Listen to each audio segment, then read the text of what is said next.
మన దేశంలో ఎన్నో అద్భుతాలు ఉన్నాయి. వాటిల్లో ఒకటే మీలో ఎంతోమందికి పరిచయం లేని శకుంతల రైల్వే. ఈ రైల్వే పేరుకి ఇండియాలో ఉన్నా కూడా ఇది ఒక ప్రైవేట్ రైల్వే, అది కూడా బ్రిటిష్ వాళ్ళకి సంబంధించింది.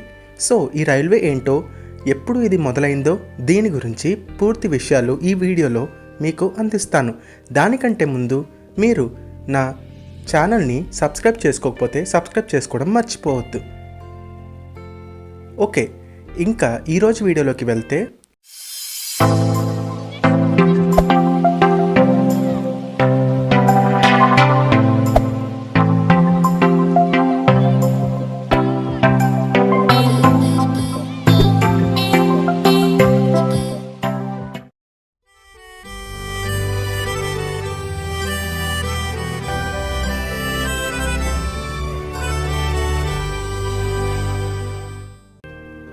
అది భారతదేశాన్ని బ్రిటిష్ వాళ్ళు ఆక్రమించుకున్న రోజులు.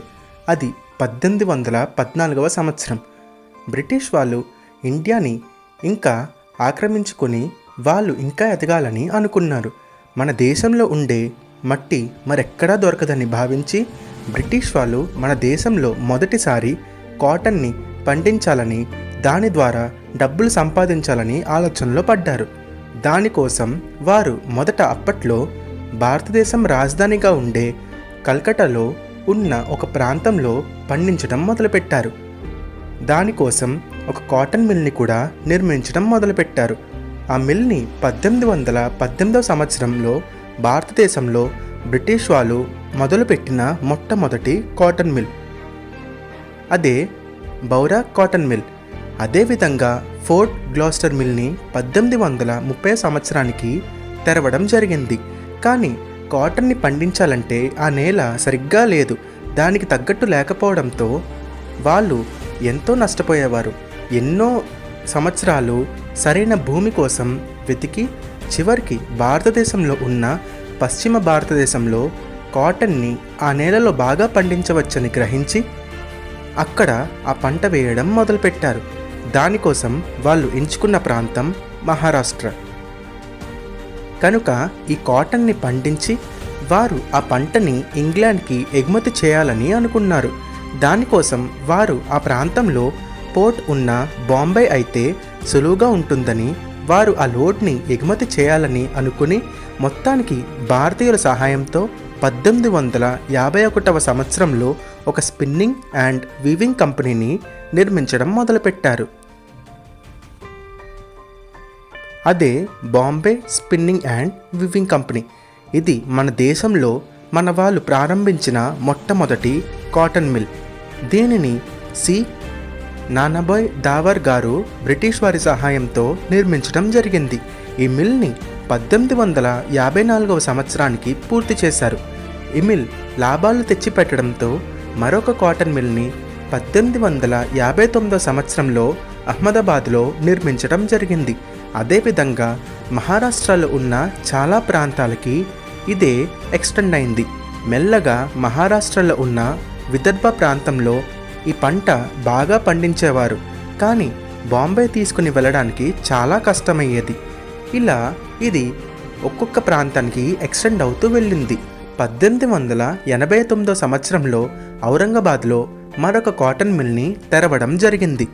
దానికోసం నిజాం గ్యారంటీడ్ స్టేట్ రైల్వేస్ వాళ్ళు ప్రత్యేకంగా ఒక రైల్వే లైన్ని Hyderabad and Godavari valley railways పేరుతో బ్రిటిష్ ఇంజనీర్స్ సహాయంతో నిర్మించగా 1900 సంవత్సరానికి ఆ రైలు మార్గం అనేది పూర్తయింది. ఇది గ్రహించిన బ్రిటిష్ వాళ్ళు వారికి కూడా ఒక ప్రైవేట్ రైలు మార్గం కావాలని నిర్ణయించుకున్నారు.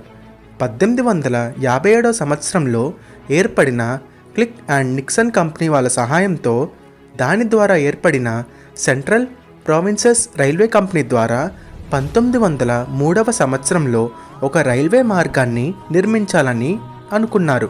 ఆ రైలు మార్గంని విదర్భ ప్రాంతంలో నిర్మించాలని అనుకున్నారు. దానికోసం వారు యావత్మల్ అలానే అచల్పూర్ నుండి రైలు మార్గంని ముర్తాజ్పూర్ మధ్య నిర్మించడం మొదలుపెట్టారు. ఈ పనులు 1906వ సంవత్సరానికి మొదలు కాగా 1915వ సంవత్సరానికి పూర్తయ్యాయి. దీని మీద ట్రయల్ రన్స్ని కూడా నిర్వహించిన తరువాత ఈ లైన్ మీద ట్రైన్స్ని 1916వ సంవత్సరంలో మొదటిసారి నడపడం ప్రారంభించారు. ఇన్ని సంవత్సరాలు నిర్మాణం వెనుక ఒక ఒప్పందం ఉంది. ఆ ప్రాంతం గ్రేట్ ఇండియన్ పెనిన్సులర్ రైల్వే పరిధిలోకి వచ్చేది. కాబట్టి వారు సెంట్రల్ ప్రావిన్సెస్ రైల్వే కంపెనీ ఒక ప్రైవేట్ రైళ్ళని నడపడానికి అంగీకరించలేదు. ఆ ప్రాంతం వారి పరిధిలో ఉంది కాబట్టి మొత్తం వచ్చిన లాభాన్ని కూడా సెంట్రల్ ప్రావిన్సెస్ రైల్వే కంపెనీయే తీసుకోవడం గ్రేట్ ఇండియన్ పెనిన్సులర్ వాళ్ళకి ఇష్టం లేదు. కాబట్టి ఒక ఒప్పందంని కుదుర్చుకున్నారు.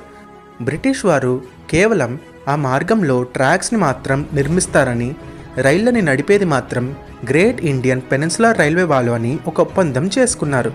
దానికి అంగీకరించి దానికి తగ్గట్టే రైళ్ళని నడపడం వలన అయ్యే ఖర్చులో కొంత వారు ఉంచుకొని దానిలో మిగిలినది సెంట్రల్ ప్రావిన్సెస్ రైల్వే కంపెనీకి చెల్లించేవారు. అంటే వచ్చిన దానిలో 55% వారికి చెల్లించి మిగిలిన 45% గ్రేట్ ఇండియన్ పెనిన్సులర్ రైల్వే వాళ్ళు ఉంచుకునేవారు. ఈ ఒప్పందం ప్రతి 10 సంవత్సరాలకి ఒకసారి మరలా రెన్యువల్ జరిగేది. ఎవరికి ఇష్టం లేకపోయినా వారు పూర్తిగా దాన్ని ఇంకొకరికి ఇచ్చేయచ్చు. ఇలా కొంతకాలం సాగింది. మార్చ్ 14, 1923 మొదటిసారి ఒక రైలుకి మాంచెస్టర్లో నిర్మించబడిన ZD స్టీమ్ ఇంజన్ని ఉపయోగించారు. ఇలా ఈ స్టీమ్ ఇంజన్ ఆ ప్రాంతంలో దాదాపు 70 సంవత్సరాలుగా అనగా 1994 సంవత్సరం వరకు తిరిగింది. ఇలా ఈ రైలు మార్గంలో యావత్మల్ అలానే అచల్పూర్ మధ్య నారోగేజ్ ట్రాక్స్ని నిర్మించారు. ఎందుకంటే కేవలం వారు ఈ మార్గంని ఎగుమతి కోసమే వాడుకునేవారు. కాబట్టి అదేవిధంగా ఈ ప్రాంతం అంతా అడవి ప్రాంతం కావడంతో నారోగేజ్ రైల్వే ట్రాక్స్ని నిర్మించాలని అనుకున్నారు. ఈ రైలు యావత్మల్ లేదా అచల్పూర్ నుండి బయలుదేరి ముర్తాజ్పూర్కి చేరుకునేది. అక్కడి నుండి బాంబేకి ఉండే బ్రాడ్గేజ్ లైన్ ద్వారా ఆ లోన్ని బాంబేకి, అక్కడి నుండి బాంబే పోర్ట్ ద్వారా ఇంగ్లాండ్కి బ్రిటిష్ వారు చేర్చేవారు. ఇలా ఈ రైల్వేస్కి శకుంతల రైల్వేస్ అనే పేరు పెట్టడం జరిగింది. మీరు ఈ శకుంతల రైల్వేస్ యొక్క మార్గంని ఈ మ్యాప్ ద్వారా గమనించవచ్చు. ఇదంతా కూడా నారోగేజ్ రైల్వే లైన్. ఇక్కడ ఉన్న ముర్తాజ్పూర్లోని ఈ నారోగేజ్ లైన్ కలిసి అక్కడి నుండి ఉన్న బ్రాడ్గేజ్ లైన్ ద్వారా ముంబైకి చేరుకునేవారు. ఇది యావత్మల్. ఇక్కడి నుండి ఒక ట్రైన్ ప్రారంభమయ్యేది. అది ముర్తాజ్పూర్కి చేరుకునేది. ఈ లైన్ యొక్క దూరం వచ్చేసి 113 కిలోమీటర్లు. అలానే దీనికి ఆపోజిట్గా ఉండేది అచల్పూర్. ఇక్కడి నుండి కూడా ఒక ట్రైన్ సర్వీస్ అనేది ఉండేది. అది కూడా ముర్తాజ్పూర్కి చేరుకునేది. ఈ మార్గం దూరం వచ్చేసి 90 కిలోమీటర్లు. అలానే అప్పట్లో ఈ రైల్వేస్ నిర్మాణంలో భాగంగా దర్వా పూసాద్ మధ్య ఒక లైన్ని నిర్మించడం జరిగింది. కానీ ఆ లైన్ ద్వారా సరైన లాభాలు లేకపోయేసరికి 1920వ సంవత్సరానికే ఆ లైన్ని మూసివేయడం జరిగింది. ఇలా ఒక స్టీమ్ ఇంజిన్ సహాయంతో కాటన్ అదేవిధంగా ప్రయాణికుల్ని కూడా ముర్తాజ్పూర్కి చేర్చేవారు. 1950 సంవత్సరం స్వతంత్రం వచ్చిన 3 సంవత్సరాలకి ఈ ప్రాంతం అంతా కూడా సెంట్రల్ రైల్వేస్ ఆధీనంలో వచ్చింది. ఇండియాలో ఉన్న అన్ని రైల్వే లైన్స్ని కూడా నేషనలైజ్ చేశారు. కానీ ఈ ప్రాంతం మాత్రం చేయడం మర్చిపోయారు. ఇలా ఎందుకు చేశారు అనడానికి సరైన ఆధారాలు ఏవీ లేవు. కానీ దీనికి ఆన్సర్ మీకు ఈ వీడియో చివరిలో ఉంటుంది. ప్రస్తుత కాలానికి వస్తే ఈ ప్రాంతం అంతా కూడా సెంట్రల్ రైల్వేస్లో ఉన్న భుసావల్ డివిజన్లో ఉంటుంది. కానీ ఈ శకుంతల రైలు మార్గం మాత్రం ఇప్పటికీ సెంట్రల్ ప్రావిన్సెస్ రైల్ కంపెనీ ఆధ్వర్యంలోనే ఉంది. ఈ లైన్ ఆపరేట్ అయినంత కాలం కూడా అక్కడ సిగ్నలింగ్ సిస్టమ్స్ అన్నీ కూడా మాన్యువల్గానే జరిగేవి. ఉదాహరణకి గేట్ మ్యాన్ కూడా ఉండరు. ఆ ట్రైన్ నుండే గార్డ్ లేదా మరొక వర్కర్ దిగి గేట్ని వేయడం లేదా తీయడం లాంటివి చేస్తారు. అదేవిధంగా ఆ ప్రాంతంలో ఉండే రైల్వే స్టేషన్స్లో టికెట్స్ ఆన్లైన్లో దొరకవు. అలా అని చెప్పి బుకింగ్ కౌంటర్స్ కూడా ఉండవు. ఆ ట్రైన్లో ప్రయాణించే గాడే టికెట్స్ని అమ్మేవారు. అంటే గాడే టికెట్స్ క్లర్క్గా వ్యవహరించేవారు. అదేవిధంగా ఈ ప్రాంతంలో చాలా స్టేషన్స్కి ఆదివారం సెలవు కూడా ఉండేది. వింతగా ఉంది కదా, కానీ అదే నిజం. ఇలా ఈ ఒప్పందంని స్వతంత్రం వచ్చిన తర్వాత 6 సార్లు సెంట్రల్ ప్రావిన్సెస్ రైల్వే కంపెనీ అలానే ఇండియన్ రైల్వేస్ మధ్య జరిగింది. ప్రతిసారి కూడా ఇండియన్ రైల్వేస్ ఈ ప్రాంతంని వాళ్ళ ఆధీనంలోకి తీసుకోవచ్చు, కానీ ఇండియన్ రైల్వేస్ మాత్రం ఎటువంటి ఉత్సాహం చూపలేదు. ఈ రైలు రోజుకి ఒక్కసారి మాత్రమే తిరుగుతుంది. అంటే రాను పోను ఒకసారి తిరుగుతుంది. ఈ మొత్తం దూరం వచ్చేసి 190 కిలోమీటర్లు. ఈ దూరంని కవర్ చేయడానికి ఈ రైలు 10 గంటల సమయం తీసుకుంటుంది. ఈ రైలు యావరేజ్ స్పీడ్ వచ్చేసి గంటకి 22 కిలోమీటర్లు. కానీ ఈ రైలు ఎప్పుడూ రద్దీగానే ఉంటుంది. ఎందుకంటే అక్కడ ఎంతోమంది పేద ప్రజలకి ఈ ట్రైన్ ఎంతో బాగా ఉపయోగపడుతుంది. ఎందుకంటే వారు అదే దూరం బస్సులో ప్రయాణించాలంటే 150 రూపాయల వరకు ఖర్చు చేయాల్సి ఉంటుంది. కానీ ఈ ట్రైన్లో కేవలం 25 రూపాయలు మాత్రమే ఖర్చు అవుతుంది. అంటే దాదాపు 6 టైమ్స్ తక్కువ ఫేర్ ఉంటుంది. ఇలా వచ్చిన డబ్బులు వారు చేసుకున్న ఒప్పందం ప్రకారం 55% సెంట్రల్ ప్రావిన్సెస్ రైల్వే కంపెనీకి ఇవ్వాల్సి ఉండేది. దాదాపు అది 1 కోటి రూపాయల వరకు ఉండేది. కానీ ఇండియన్ రైల్వేస్ పోయిన 12 సంవత్సరాల్లో ఎటువంటి అమౌంట్ని ఇవ్వలేదు.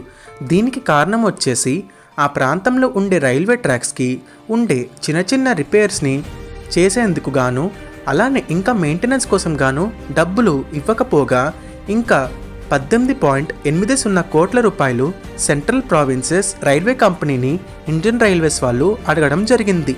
కానీ వారు కూడా ఇవ్వడానికి ఇష్టపడలేదు. ఎందుకంటే వారే ఎన్నోసార్లు ఇండియన్ రైల్వేస్కి ఆ ట్రాక్స్ని కేవలం 3 కోట్లకే అమ్మాలని చూశారు. కానీ రైల్వేస్ ఒప్పుకోలేదు. ఈ ప్రాంతంలో ఉండే ప్రజలు మాత్రం ఈ లైన్ని బ్రాడ్గేజ్గా మార్చాలని ఎప్పటి నుండో డిమాండ్ చేస్తున్నారు. అలానే అక్కడ ఉండే పొలిటీషియన్స్ నుండి కూడా బాగా ఒత్తిడి అనేది ఎప్పటి నుండో రావడం జరిగింది.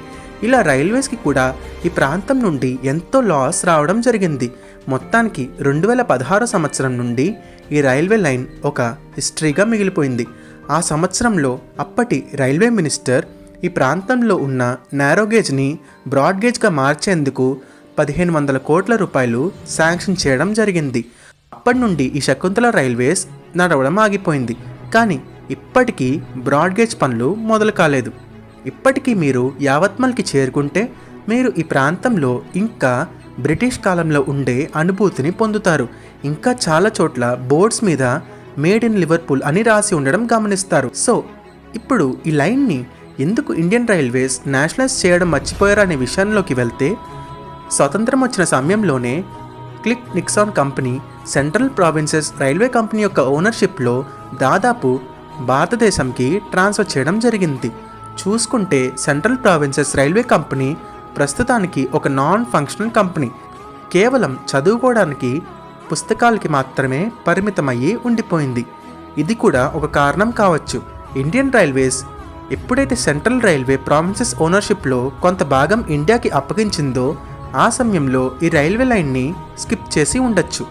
సో ఇది 1916 సంవత్సరం నుండి 2016 సంవత్సరం వరకు ఆపరేట్ అయ్యి ప్రస్తుతం చరిత్రలో ఒకటిగా మిగిలిపోయిన less explored private railways of Indian railway Shakuntala railways గురించి వివరాలు.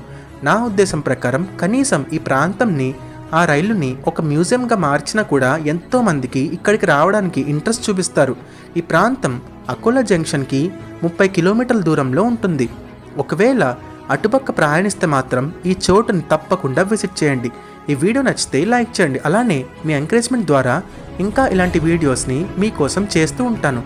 సో ప్లీజ్ షేర్ చేసి నాకు సపోర్ట్ ఇవ్వండి. Hope you all are doing well. Will meet in next video. అందరికీ సైనింగ్ ఆఫ్. బాయ్.